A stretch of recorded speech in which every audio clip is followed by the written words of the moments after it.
Welcome to Homework Lib.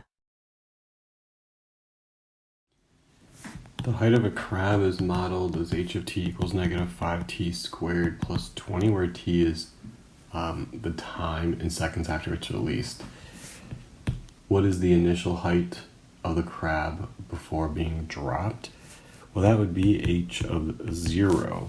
At time 0 would be the initial. And that would be equal to 20 feet. Meters. And for B, when does the crab hit the rocks? Well, that would be when the height is 0. And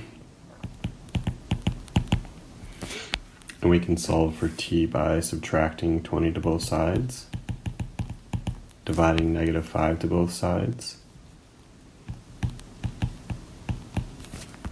and then square rooting both sides.